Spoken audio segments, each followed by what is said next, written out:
This is a film study that's going to focus on the clutch plays put forth by first Rashid Shaheed and then Jason Myers, the 56-yard field goal game winner, in fact, to help Seattle prevail 18-16 on a day that was, somewhat frustrating to watch the film. The broadcast angle was able to watch it late Sunday night and then the All-22 today, Monday afternoon. Shaheed, first of all, 2 big catches on that drive, the kick return as well, puts Seattle in position to possibly, go for a bigger play on 3rd and 2, the ball that Sam Darnold basically commits intentional grounding, although they're never going to call that, the incomplete pass to JSN on a 3rd and 2.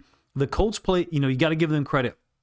They had a particular style that they had to use. They didn't have choices, right? Seattle has choices for how to win the game. The Colts, however, came in with Phillip Rivers as their quarterback. The story was well covered last week. Hadn't played a game in 5 years or 4.5 years, whatever. And they only had one path to win. Don't turn the football over. Play a conservative style. They even admitted at this point they tried to win the game 20-17.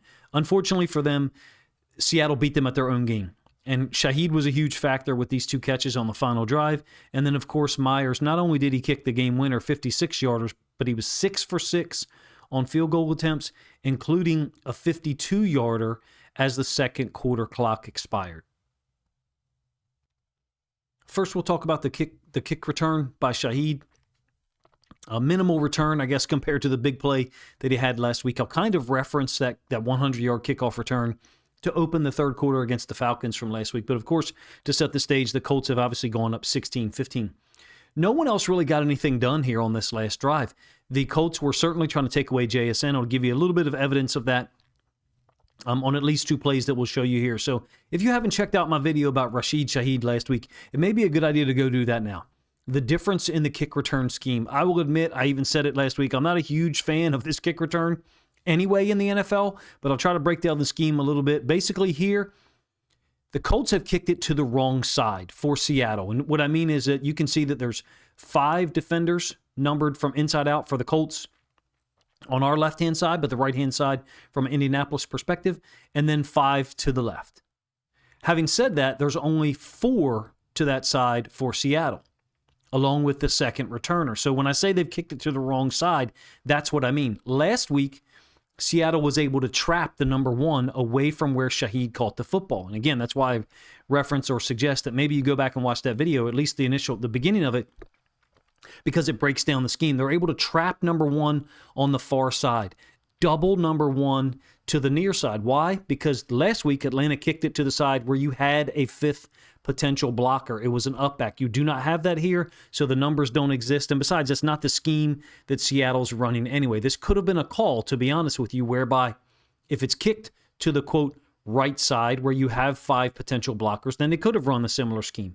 If it's quick kick to the wrong side where you're at a numbers deficit, then you just run basically a zone scheme or a man scheme. And I would suggest that that's really what this is. So they got guys trying to work to the next player in. I think this is Morris against another D-tackle type, and he doesn't necessarily do a great job there. Shaheed gets what he can get out of this, if you ask me. Here is number 1, the player that I said was trapped last week away from the kick. It's number 1 on the far side. Remember, I numbered it both sides, right? 1, 2, 3, 4, 5, inside out. So the number 1 player who's inside the hash is the guy who's going to get involved in his tackle on the far side. Why? Because they can't block him. They don't have enough players to get to him, number 1. Number 2, Morris doesn't necessarily do a real great job here with the 4, who in this scheme at the NFL level is normally a bigger body guy, like, maybe a defensive end type outside linebacker. In any case, Shaheed gets what he can get. I think what he's trying to do is get this guy heads to the outside and then trying to, as tight as he can off the block of, I believe that's Tyrese Knight, avoid or evade this defensive tackle altogether. You can see that it's close if he's able to get there, but the reality is the one from the other side, let's backtrack him. This guy right here, there's no way to block him because of the scheme, because of where Indianapolis kicked the football. Maybe Indianapolis did their homework. There he is again. So I think Shaheed gets what he can get out of this. For this to be a 28-yard return, basically that puts Seattle in a position where, as the ball's kicked off with 47 seconds left, I believe, it takes 5 seconds for him to get 28 yards. And at this point, you only need 14 or 15 yards to put Myers in field goal range. The entire handling of the late game scenario on both sides, I think, is professional level. Talking about Seattle not having any timeouts. And after Shaheed's kick return, they're snapping the ball on the 1st and 10 with 42 seconds remaining. I think that the Colts are playing man to the downside against Shaheed and the running back Charbonnet, and then essentially zone to the top side. Watch what they do with JSN. JSN is the orange route at the top side of the screen. So we're talking about right here.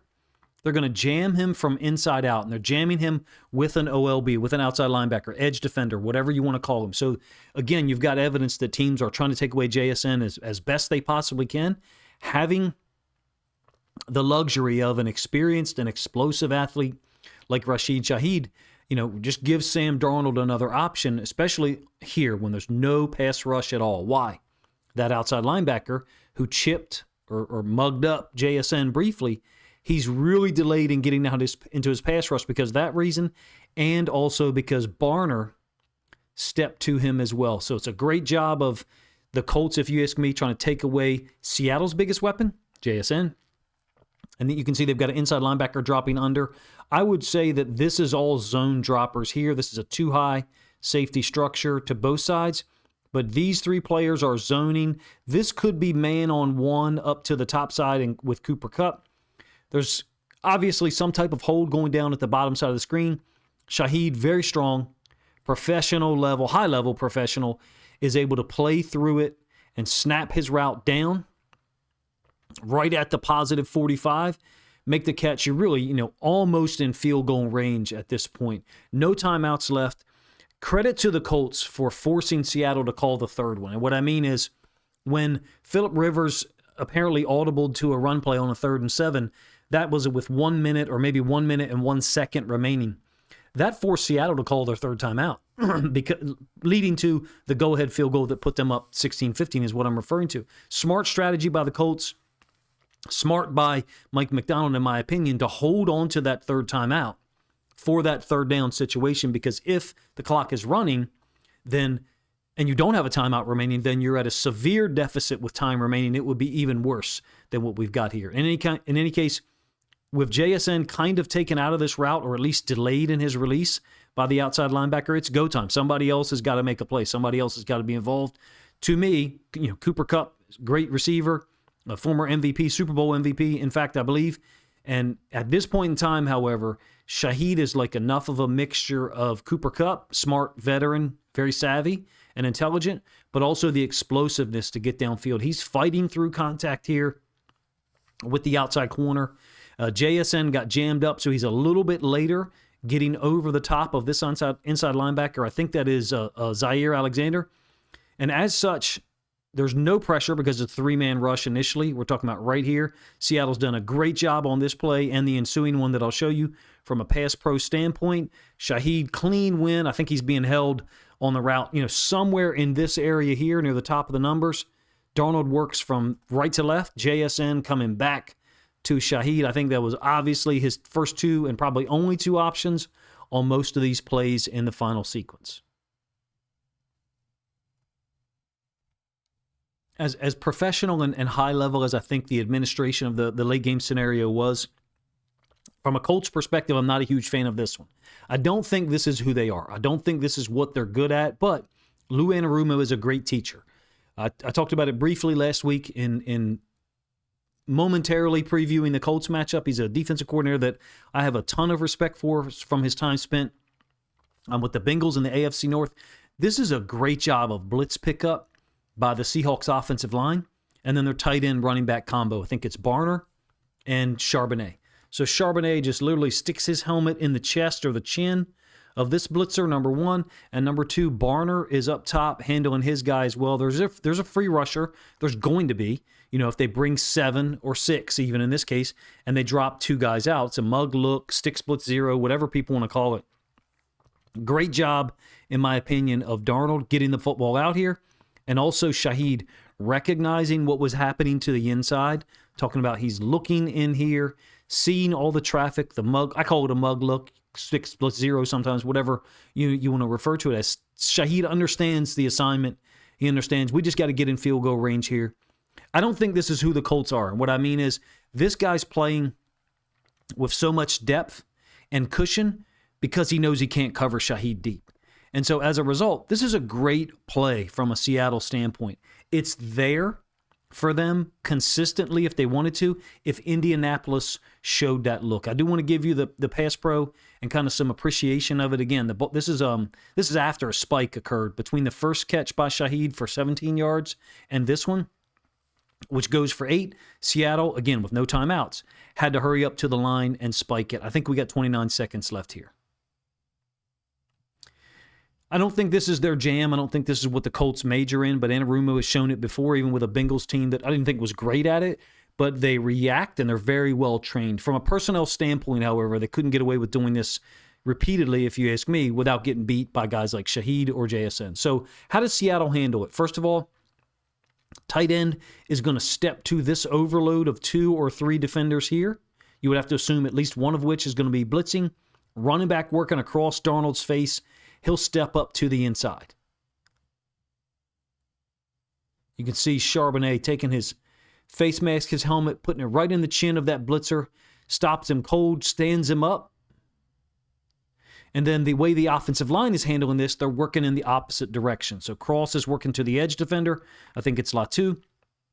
Zabel would step to Franklin, who actually drops out, and then Zabel finds work with the center on this nose tackle. I think Bradford's guy drops out as well, and then Lucas is handling the guy directly over top of him. I may have had those 2 guys switched out. I did. 51 actually dropped out as well over top of Lucas. But you get the idea. I drew the scheme up here. The way they handled it was expert function, giving Darnold the ability to immediately look to the backside. In this case, it's Shaheed. JSN over the top, perhaps later. Let's say for whatever reason the corner totally takes that away, then Darnold maybe has a second option to try to work this over top of Zaire Franklin for a big gain somewhere in that area because there's no safeties at all playing deep on the play. It's a spectacular job, in my opinion, of pass pro, and you can see how much Shaheed is won by. Again, there's no help at all for this corner, and he knows the athletic ability and the explosiveness of Shaheed. So he had to give him that space. Here's your free rusher, obviously generated off the edge, but it's the longest distance, the longest amount of space or steps that someone would have to go to get to Sam Darnold. I feel like they did a pretty good job here. I recognize that others, may not have the same evaluation.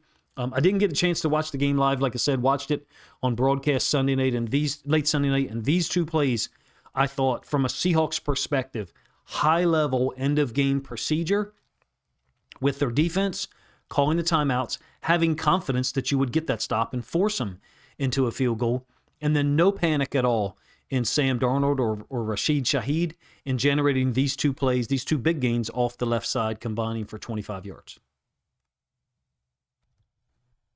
I think I may have my timestamps wrong here. I think the spike after the initial gain by Shaheed only took 1 second off, so the previous snap would have began with 28 seconds. So every timestamp that I have here thereafter may be incorrect. In any case, this is after the 8-yard gain to Shaheed, who's now pushed up to the field side with JSN set up to the boundary.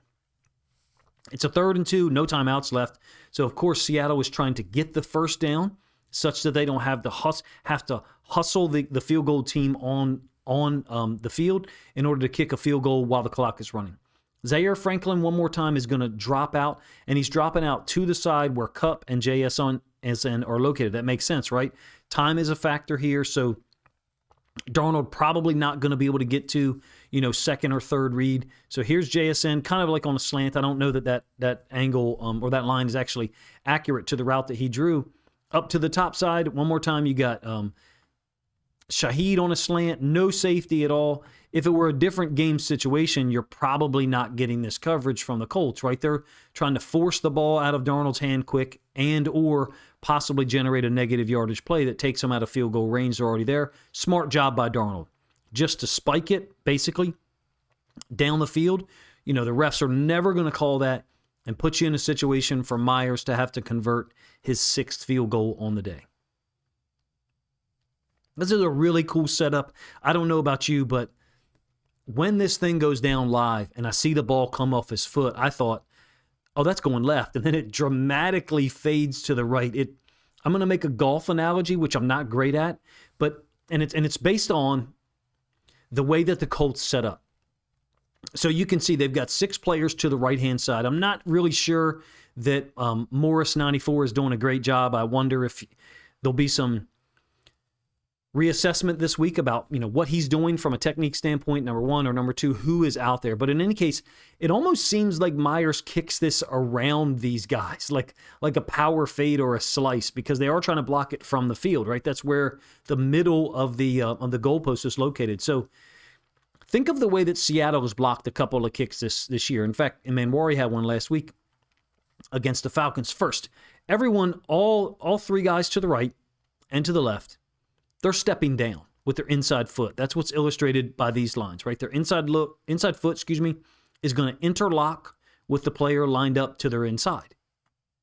And that allows you to create more strength and leverage, get your cleats in the ground, but also you're being supported by the guy to your inside. So you're not in a one-on-one situation. I don't really like Morris here. I feel like he is less enthusiastic than perhaps you would like him to be. A really, really slow step, in my opinion, for Morris to get out of here. Talking about his right foot. He does have two rushers, one of which is usually going to go to the inside between him and the tight end, and one of which is going to go to the outside. So there's the dynamic of trying to handle the inside gap with the frame of your body, maybe shoot your hands and or your shoulders. I don't like him being tilted over here. That's just my opinion. I recognize other people, may have a different interpretation of it. This ball looks like it tracks left and then veers back dramatically to the right. I don't know if Myers meant to do it that way, but that's the way that it works out. We'll track it a little bit. When I watched it live, you kind of only catch the ball now. You can see the trajectory of it. I was just hoping, I hope it doesn't continue fading, and it didn't. It stayed nicely in the right-hand side. Seattle, it's an 18-16 win. You're never going to turn down a win in the NFL, obviously. One that was somewhat frustrating for me, at least. I don't know about for you, to watch it go down, because I feel like they're so much better than that Colts team. But Lou Anarumo has done that before. They are, I think, 11th or 12th in the league in points allowed per game, 21. He does a great job. He's a great teacher, very intelligent, in my opinion.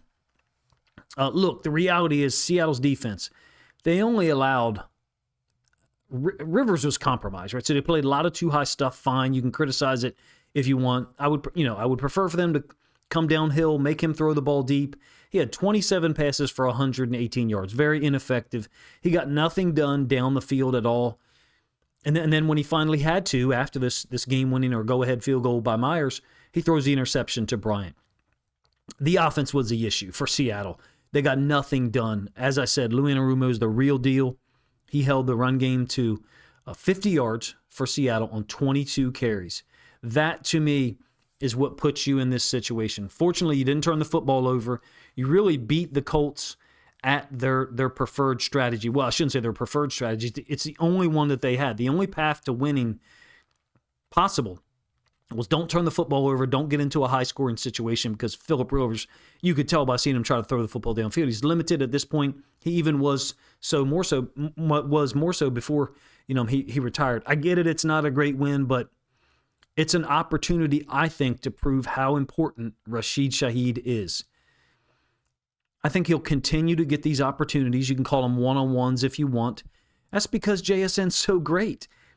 JSN still put up 7 catches for 113 yards. It's not like he was shut out statistically like we kind of saw against the Vikings, right? I think only 2 catches on 4 targets.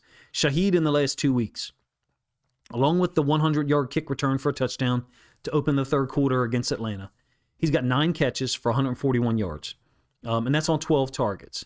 2 of those catches that I showed you here were incredibly clutch. They're the difference between walking into the Rams game tied or walking in one game behind and having to win the game to even pull into a statistical tie. It was a huge acquisition, in my opinion. It's not that I'm going to be critical of Cooper Kupp or Torrey Horton. When Horton was healthy, that is. He made big plays. He's got big playability down the field. Kupp is smart, veteran. He's seen it all. Great leadership, obviously, and he's made some plays this year, very classy. Shaheed, to me, is a mixture of both, and he might even be better than both of them at their relative strengths, meaning the big playability of Horton, Shaheed equals or possibly exceeds, and he's just as smart and classy and aware as Kupp is in many of the high leverage situations. I think that was proven here. 17-yard catch and then the 8-yard catch on the speed out. Tremendous. You may not get this win done if it wasn't for Shaheed in generating those two big plays. The one thing I do want to mention about his acquisition, I'm not a salary cap expert, certainly not for the Seahawks, nor the Lions or the Ravens. I will say this.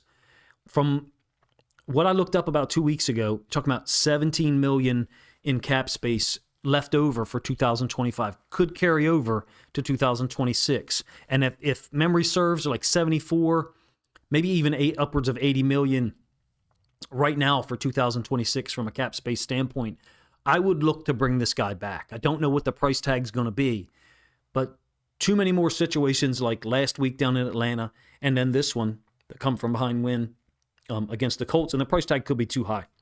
Spectacular number 2 option for this offense, in my opinion. Darnold clearly trusts him as well he should. You're more than welcome to let me know if you think I'm overstating Shaheed's impact. I'm obviously a huge fan of his, right? I've done 2 videos on him in the last 6 days, so it's quite possible that I'm just fanboying and being overly dramatic in my evaluation of him. I don't think so.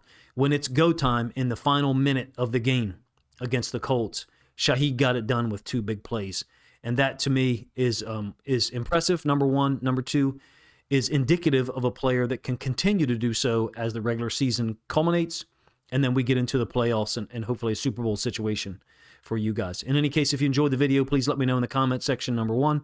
Number 2, if you think other Seahawks fans would like to hear what I have to say about the operation, the procedure, the decisions that were made in the final minute, and then Jason Myers' 56-yard field goal, kind of how he got it done, curling it or fading it around the field goal block team, then please consider grabbing a link to this video, sharing it out on social media to help this content get more reach.